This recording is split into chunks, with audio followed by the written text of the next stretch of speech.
आपकी बेटी ठीक है ना? हाँ ठीक है। आप ऐसे क्यों पूछ रहे? वो सुनने में आया था आपकी बेटी का ट्रांसफर जयपुर हो गया है, लेकिन वहां वो पहुंची ही नहीं। रात भर गायब रही और फिर सुबह अचानक वापस आ गई। ये सब आपको किसने बताया? एक मुंह हो तो बताऊं, पूरे चांदनी चौक में आज यही तो बात चल रही है। यहाँ कोई सेंट्रल सर्वर है जहाँ सारे कंप्यूटर्स का डेटा बैकअप होता हो? नहीं, हमारे यहाँ ऐसी कोई फैसिलिटी नहीं है। ऐसी फैसिलिटीज की जरूरत नहीं पड़ती है क्योंकि हमें लगता है ये बेसिक नॉलेज है। इतनी इंपॉर्टेंट फाइल का बैकअप तो लेके रखना चाहिए ना। कौन? अब हम बिना डेटा के एजीएम कैसे करेंगे? Sorry ma'am. हर प्रॉब्लम का सॉल्यूशन सॉरी नहीं होता है अनु। कल एजीएम में राजनंदिनी साड़ी के रिसर्च का डेटा चाहिए, तुम्हारा सॉरी नहीं चाहिए मुझे। मैम आई एम सॉरी, मुझे पता है मुझसे गलती हुई है। अब थोड़ा सा टाइम दीजिए, मैं सारा डेटा रिकवर कर लूंगी। सारा डेटा मिल जाएगा। मिलना ही चाहिए क्योंकि उस दिन तुम इन्वेस्टर्स के सामने बहुत बड़े बड़े क्लेम्स कर रही थी ना, वो सब के सब यहीं रह जाएंगे। अगर कल प्रेजेंटेशन नहीं हुआ तो बहुत बड़ी प्रॉब्लम हो जाएगी और उसकी जिम्मेदार सिर्फ तुम होगी।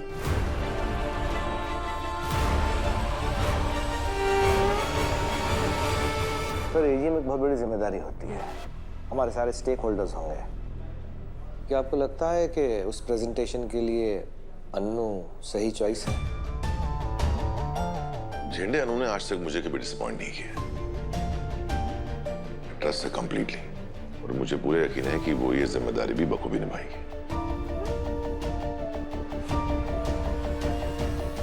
पुष्पा जी, ये सब लोग होते कौन है मेरी बेटी के कैरेक्टर पर कीचड़ उछालने वाले? हमारी बेटी ऐसी नहीं है।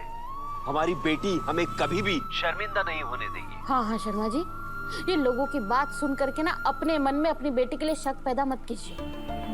दुनिया चाहे कुछ भी कहे, पर हमें अपनी बेटी के ऊपर भरोसा रखना चाहिए। पुष्पा जी, मुझे अन्नू पर पूरा भरोसा है, पर इन लोगों की बातों का और तानों का करूं क्या मैं? कैसे मैं इनको बताऊं कि हमारी अन्नू ऐसी नहीं है? किसी को कुछ बताने की जरूरत नहीं है। ये सारा किया धरा ना उस रजनी का है। उसी ने सबको वो वीडियो दिखाया जो उस दिन रघुपति हमें दिखा रहा था। हमने विपिन का रिश्ता ठुकरा दिया ना, बस उसी का बदला ले रहे हैं दोनों भाई बहन मिलकर के और लोगों को हमारे खिलाफ भड़का रहे हैं। लेकिन आप किसी की बातों की कोई परवाह मत कीजिए। 4 दिन बकवास करेंगे, बाद में भूल जाएंगे। सही कह रही है आप ना चिंता मत कीजिए और आराम से अपनी दुकान जाइए। मैं दिन में टिफिन लेके आती हूँ। ठीक है।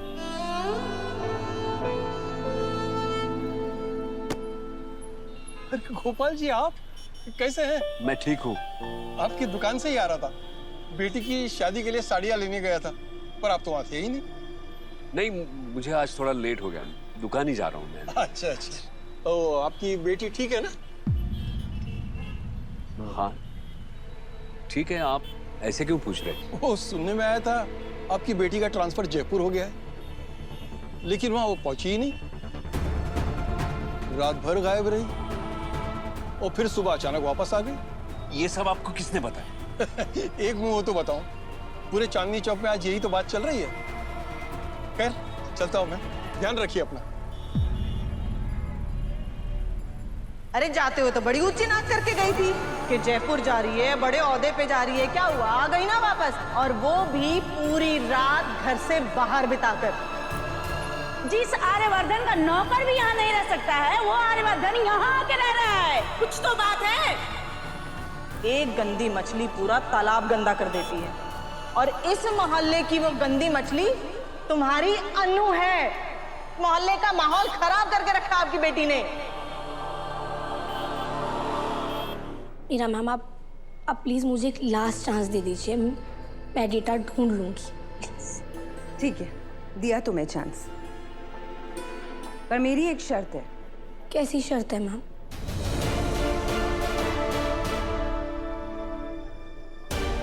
इस ऑफिस में जब भी तुम्हें प्रॉब्लम होती है, तुम आर्य सर के पास जाती हो और सर तुम्हारी वो प्रॉब्लम सॉल्व कर देते हैं। पर ये प्रॉब्लम तुमने क्रिएट की है, तो सॉल्व भी तुम ही करोगे, पर सर को बिना बताए।